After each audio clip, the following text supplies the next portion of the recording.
You can know if your app concept is marketplace worthy, and you need to ask yourself a few simple questions before you even invest in your app in the first place. So stay tuned to the end to get some insights into making sure that your app is fundable and worth building in the first place. And the basic concept you want to start to look into is what are the trends in the markets. So we start off by analyzing, is there room in the market for us? Is there already money to be made?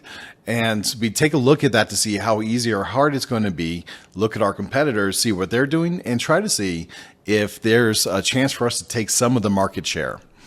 And I want to kind of show some tables here because in 2024, the apps are projected to be making around over $500,000, around $522 million this year. So we're going to see if those trends stay and look at the big segments, right? So this right here, this is by Statista Insights, and it's a research company that I like to get my data from. So we all know about crystal balls, but check it out. In 2027, we're expected to go from where we're expected to be this year at 522 million to 673 million, just by going about 15% increase year over year.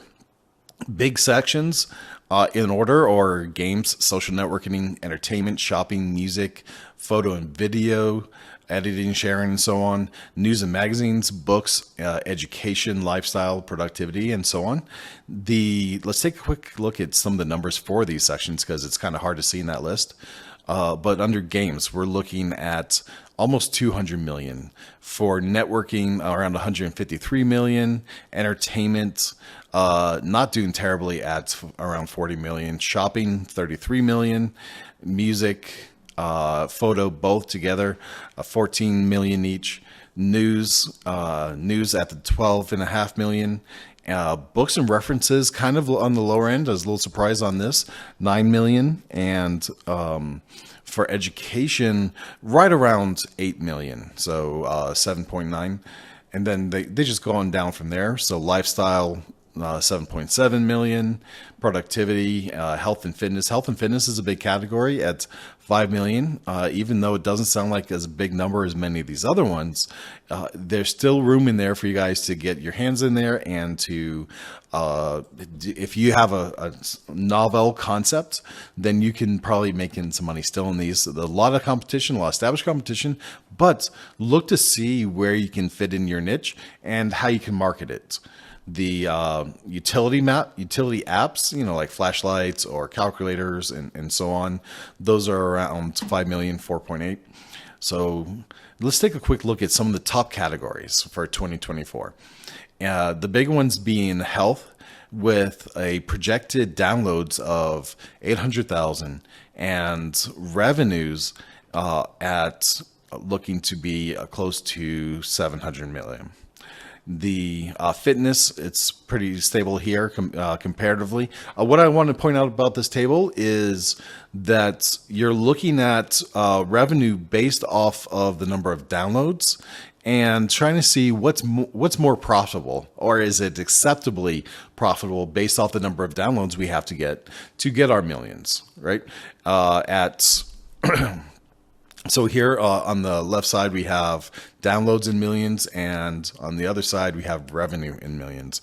And it's, a lot of these come close to a one-to-one. So let's take a look at social media, right? Close to 800 million, say 750 thereabouts, with a revenue of 800 million. And so what that means is, relatively to many of the others, social media is getting a lot more income per download, right? And it doesn't really matter how much, what makes more per download. What I want to see when I'm looking at an app is how much is it going to cost me to market that, to how much am I going to get the income, and is it going to be likely profitable in the first place? So here we're looking at downloads to income is pretty generous. Now from app concept, idea to concept, you want to evaluate the ideas. And we understand that the criteria for promising app ideas come from a few concepts. One is innovations. So 30% of the top apps introduced a new novel feature. And then you look at marketplace need. We have 50% of successful apps are now addressing an underserved marketplace. So you have to look at that market segment that you're trying to target and see if that's going to satisfy a particular need for that demographic, and make sure that the promise matches up with the segment's needs. Scalability, the potential to expand to different markets and demographics, is huge. You can test out your concept locally and then expand nationally or into foreign markets, depending on how scalable your product is and the cultures around those needs for those market segments.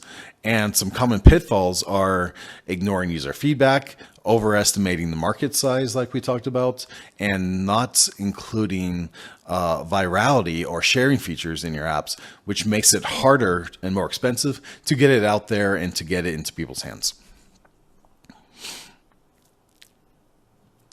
Okay, so when we want to learn how to analyze our markets for app investors, and some key market analysis strategies we're going to look at are, first of all, doing effective market research and some techniques involved. And to ensure that you have a comprehensive understanding of the market, you want to make sure that you're employing effective market research techniques, and that you're knowing how to evaluate that research that you're getting. And sometimes it takes practice, but we're going to talk about the research, and that's one thing. Once you go through it, sit back, digest it some, and then kind of go look at it with fresh eyes to make sure that you're really understanding it. And every once in a while, you'll have to ask a different question and come back at it to make sure that the assumptions you're making are accurate, because it's easy to provide bias in any kind of research tool they're going to look at. So first of all, we want to utilize analytic tools that are going to help us in gathering quantitative data, such things like user behavior, preferences, and engagement patterns. And these tools are going to help provide insights into which features are going to be most popular and which areas need to have improvement, and where we can come in to provide these improvements, or if we need to improve our own offering to take over more market share. And one of those tools that you're going to want another concept you want to do is get user surveys. And this is by conducting surveys that allows for collecting of quantitative data directly from the users. And there's cautions on this, being that users don't always know what they need. And sometimes it takes a little bit of time for them to understand it. And one thing you want to look at is how hard excuse me. You want to look at how hard it is for a person to understand what you're giving them, and that's going to affect the ways and the method of delivering the product. So, for example, if anybody looks at the screen that you give and they immediately realize the problem and that there's a solution, that's great. That's the easiest kind of app to get out there. But sometimes the solution is complex, and the delivery of the solution is also complex, which means you have to create some education to get them into understanding how to use the product so that they can maximize that product. And then you have to kind of build and educate your audience. And this is going to become obvious while you're doing user surveys and case studies. So sometimes you need to bounce them both off of each other. And keep in mind that a lot of people, if you confuse them during the survey, you'll get inaccurate data, because people don't want to look foolish or embarrassed in surveys. And sometimes they'll give false information. So that's why it's important to look at it, but to also make sure that you're asking them kind of questions that allow people to easily say, no, this isn't what I want, or there's there's confusion, or even to refine your question over time. And it's something that takes a little bit of practice, and don't expect to get your first survey perfect, but get your first surveys out there and start talking to people and get the experience of people's responses and changing those questions to make sure that it's making sense. And that's why it's great to use tools like SurveyMonkey. But before you do that, do some basics, simple in-person interviews and surveys to make sure that your questions are landing before you put in a big investment into surveys. Now, targeting specific demographic groups can significantly improve your app's retention rates. For instance, apps targeting users aged 25 to 34 have been shown to have a 40% better retention rates. And this age group generally is more tech savvy and likely to engage in new technologies, making them a prime target for app developers. So look at the demographic segment that you're looking to support. And if your solution is going to require them to learn new skills and to look at a problem from a different way, then you're going to find certain segments are going to be more successful at that than others. So try to target those. If those segments aren't in your demographic, take a really good look at your UX and see how else you can provide that solution to either fit the demographics that are going to be quick adapters, or how to make it easy for existing technology resistant users to use that product in a meaningful way. Now, market segmentation comes from a few different market segments, and you can look at consumer apps, you can look at business apps. We can look at market segments in demographics such as age, preferences, usage patterns, incomes, beliefs, values, religions, business culture. Is it tends to be a working economy? Is it more of a play economy or an entertainment economy? What are the cultural norms that's this economy that you're going to work in, that you're going to sell to, fit, and how does it fit into those segments?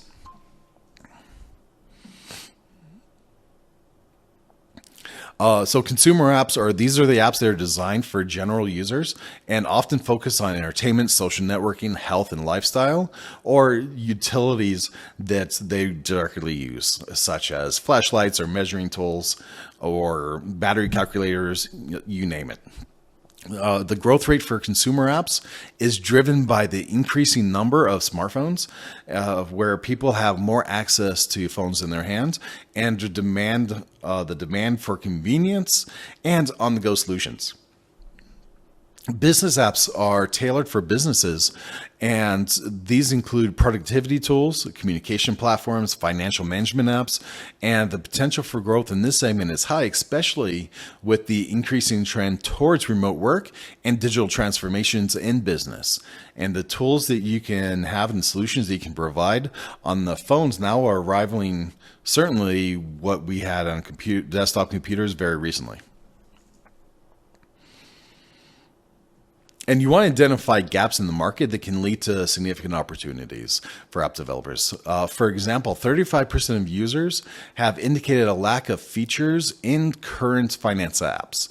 And this presents an opportunity to innovate and introduce new functionalities that are going to cater to user needs and thereby gaining a competitive edge. And you find a lot of these by looking at feedback for existing app platforms. Look at the negative reviews, look at the good reviews, look at what people are asking for from existing industries and segments, and see how your idea is going to support those, or how that feedback would be applied to your app. Would the same problem be present in the solution you're providing? Is there an opportunity there? It's a little bit of work and could take you a long ways in providing more value and taking over these little gaps that present a lot of monetary value. All right, so here's some market segmentation by age. And we can see that the younger generation, and we're not going to include kids because it gets complicated when dealing with kids, but from 18 to 24, we're looking at 15%. From ages of 25 to 35, this is our largest demographic at 35. 35-44 comes in second at 30%. And we see a smaller segments at 12% for 45 to 54. And those above 55 only count for 8% of app usage. And this just kind of goes into those tables. And this chart is designed to share some insights into the large segment, which is the 25 to 34 age, and followed by that 35 to 44 range. And there's going to be some segments demographics that overlap in those age groups. So you might not be using all of 25, 35. Obviously, you might be your key users might be 30 to 40, for example. And that's all right. These are just some general information to look through. You can get more specific information on the exact range that you're looking for with a little bit of research. So some user preferences are in this key demographics are, for example, we see that a large percentage of the younger generation will monitor their heart rate compared to the degraded usage by the older segments. And this chart really just shows it goes the same for heart rate monitoring, calorie monitoring, and workout suggestions. So just take a quick look at that and realize that your demographic may fit this, but getting some survey information will help you see what this particular chart looks like for your target app, for your concept. And having details like this helps show, first of all, that you're able to get this kind of information. It's help investors like to see this because they see that you're thinking in an analytical way that's going to help you target and market to your niche in the future, and that you're going to be able to look at things analytically and track this change over time to see how to continue to improve your app and what the market is saying to you. Okay. And let's see, you want to, so a unique value proposition, you're going to hear this term a lot. It's also called a UVP, and they are essentially used to help distinguishing your app from competitors. And these propositions should highlight the unique features and benefits of your app, leading to increased interest from investors and users. And statistics indicate that having a strong unique value proposition or unique selling proposition can lead to a 20% increase in investor interest. So it just helps articulate to investors and buyers what your value is. And I think the big reason of it isn't that you have in the first place, but that you've thought through it is going to show more maturity and make the rest of your marketing process a lot easier. So spend a little bit of time on developing that UVP. And articulating value to help you effectively articulate the value of your app, use key phrases and statistics that resonate with both investors and users.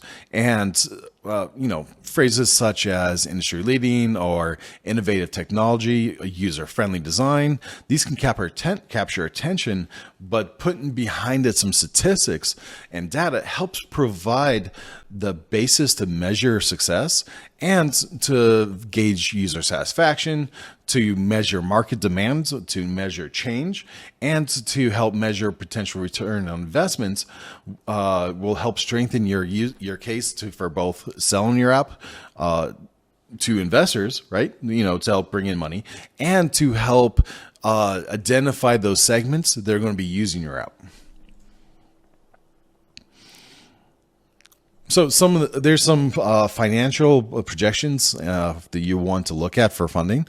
Some of these include like a cost estimation, right? So the initial development cost of an app can widely range from $50,000 to $200,000, and this estimate includes expenses for design, development, testing, and the initial marketing efforts. You want to make sure that in your initial budget, you are including some initial marketing balance to make sure that you can get out there and see what it's going to cost to scale and to get the app into people's hands. It's easy to overlook this.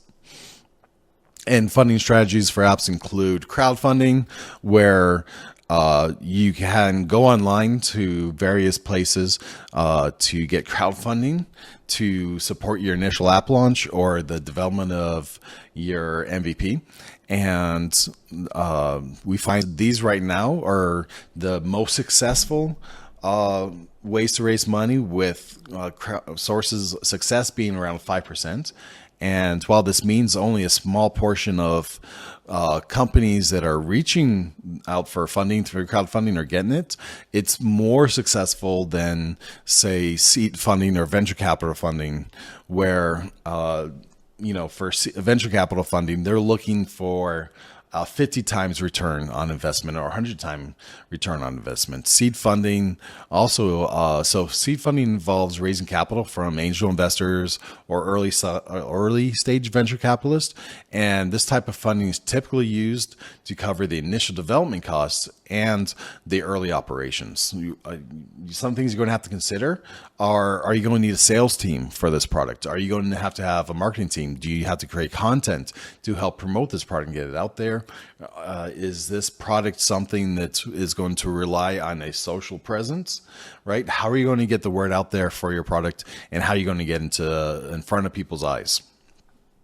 Angel investors are individuals who provide capital for startups, often in exchange for ownership or ownership equity or convertible debts, and they can also offer valuable mentorship and industry connections. So don't overlook angel investors as early on as possible. Once you've exceeded your personal savings, right? You want to start using these guys as soon as possible. But keep in mind, the sooner you use any kind of capital, it's going to cost you more in equity normally, or higher interest rates. So keep that in mind. The longer you can keep it in your own house, and bootstrap it, the better off you are. But don't get carried away, because when you bring multiple people into a relationship, you now have more people involved. They're going to help sell your product, to help cheer you on, to help give you advice, to bring you connections that you couldn't get otherwise, without them having the kind of bonus that's when they bring you this, they're getting also returns. So angel investors are really known for that. And so another term you want to have is your ROI projections. And these are return on investments. And these projections are critical for attracting investors. Investors know that these are generally made up numbers anyways, but you can take the existing market data, show what a lot of return in the market is for other successful companies, and you can show how they could expect, for example, a 25% return in the first year, or a 15% in the first year, and by the third year, 45% return. And this will vary based on factors such as market demand, the user acquisition strategies, monetization methods, and the existing influencer connections that you have, or just the plain how desirable your product is, and if there is a lack of alternatives in the marketplace. So criteria for ROI projections are: the app must be revenue generating with a clear path to monetization. The app should have a scalable business model, and there should be demonstrated market need for the app's features and functionalities. There are some people that can get funding for apps that aren't revenue generating.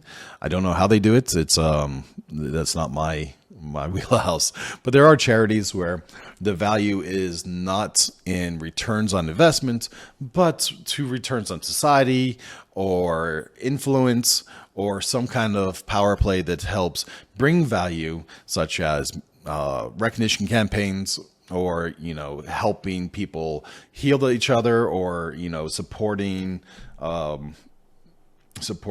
like good things such as doctors away programs or feeding populations. So I would count those as revenue generating concepts also, because it's not always that's going to be a cash return.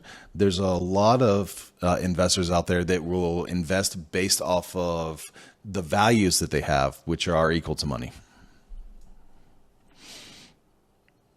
And relationships between the initial development costs and expected market penetration is generally linear, in the beginning, and now it does have it does curve, right? And it can either curve down to become less profitable at a certain point, right? So, for example, just assume a direct linear one-to-one investment costs, and up to 25 million, or not 25 million. That's not the numbers we're looking for.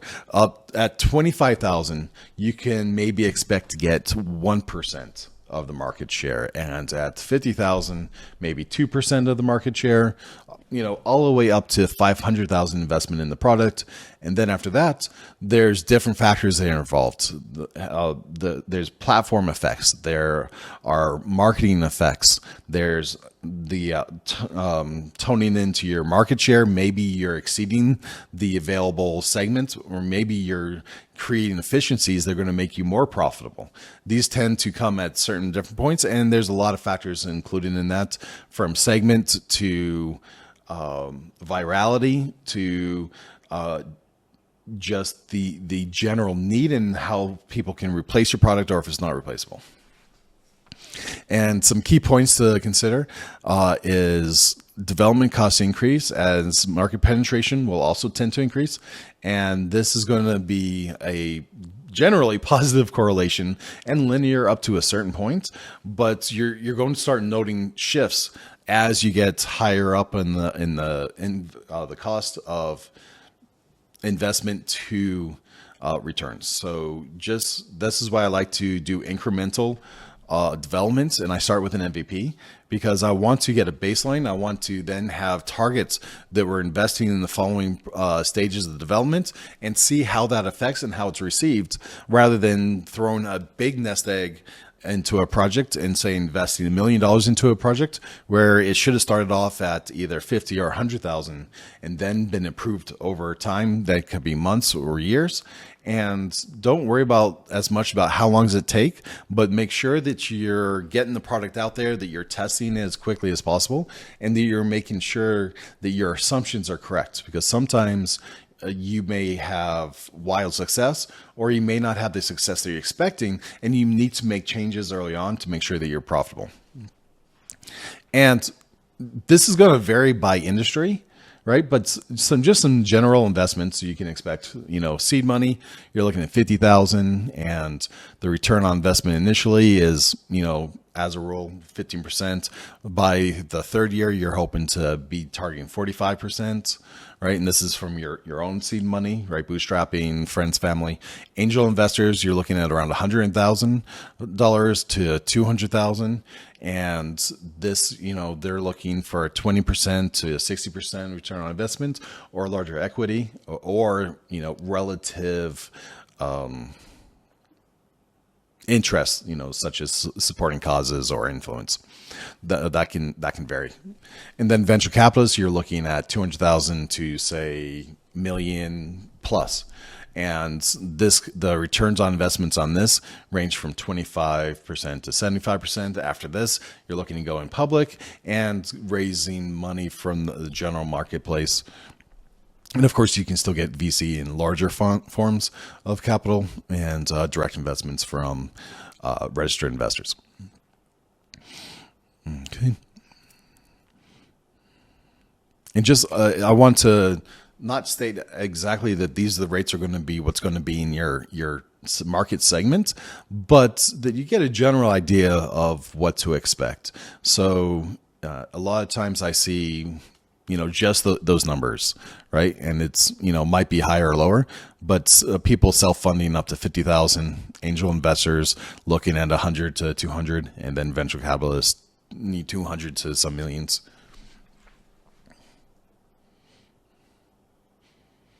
Okay, let me see. All right, so let's take a quick look at some of these case studies. We have HealthMinder that was launched in early 2023, and HealthMinder quickly reached 100,000 downloads by focusing on personalized health tracking for middle-aged adults. And the demographics were primarily from 35 to 55% split evenly between males and females, with a larger user base in North America and in Europe. And some of their successful some keys to their success was that they successfully integrated with popular fitness devices and provided actionable health insights, which resonated well with its target demographic. And the lesson here is this: it demonstrated the importance of a seamless device integration and personalized health recommendations and for engaging users and keeping them on the platform. Also, QuickTour. This is an educational platform that connects students with to tutors, and this is a real-time service. It achieved 100,000 downloads within 6 months by tapping into the need for instant academic help. And the target audience for this was college-age students, 18 to 24, predominantly urban areas within the United States. And I would say that this one is a little tricky, right? Because with education apps for this demographic, you have two targets. You have the students, but you really have the parents who can afford to pay for the support for the children and make sure they make that investment wise. And so there's the user segment, and then there's the real customer or the paying customer, and they don't always have to be the same. Let's see. And here they leveraged AI to match students with ideal tutors based off of learning preferences and past performance. So over time, they took the feedback, they evolved it, and they created a better relationship with the student. And this highlighted the demand for personalized on-demand educational support with among younger demographics, and showing their flexibility and willingness to consider different ways to learn, and using AI to help make that process simple with some machine learning.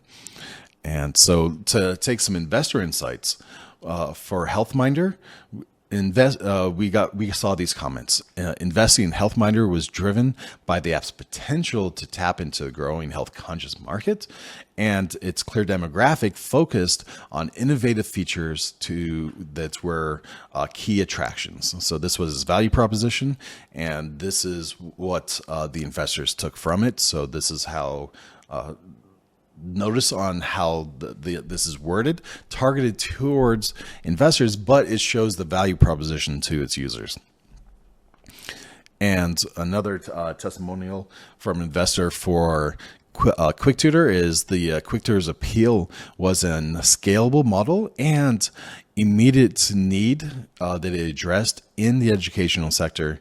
Its rapid adoption by college students showed tremendous growth potential, and that's why he's able to raise a lot of money very quickly and to get a lot of users very quickly. They're able to take that money in, put it back into marketing, and it got out there rapidly.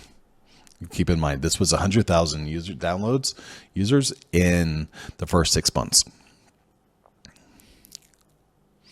Okay, so features that worked for HealthMinder were integrating third-party health devices and customizable health plans. And think of all the watches, the health rings, all the kind of different devices, scales, and whatnot that can be integrated into the app to help support its users and to make a seamless user experience.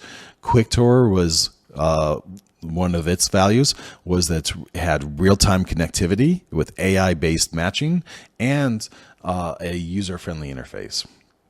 So some market strategies that succeeded in this case were for HealthMinder were partnerships with fitness device companies and wellness blogs, where they were able to get their product out there with influencers quickly, and that they were able to tie in with the devices to make it a great experience and to use the sellers for different devices to help promote their product also.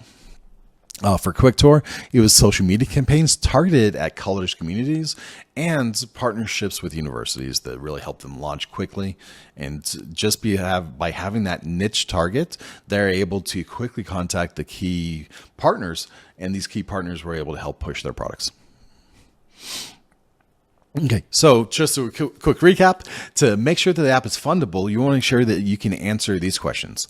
What is your demographic? And does the marketplace have enough size and some profit for you to be able to take some of the pie? What are my app's values propositions? And how will I monetize it? And finally, I think, and just these are a few quick ones, does my app scale well, or is it going to be expensive to scale? And what competitors and what alternatives are out there that consumers can use instead of me? And just guys, keep in mind, there's a few simple concepts. Age demographics are big ones. You want to see what market segments that you're trying to take on. Does it have enough room for you to invest in? And finally, can you identify your value proposition to both your users and to your investors? And answering these questions early on are going to help you get funding as quick as possible, but also make sure that you tailor your development and design and creation towards meeting those goals. It's going to help you get out there fast. Guys, I want to thank you for being here, and I wanted to thank everybody who subscribed and liked the videos, and I'm looking forward to seeing you soon.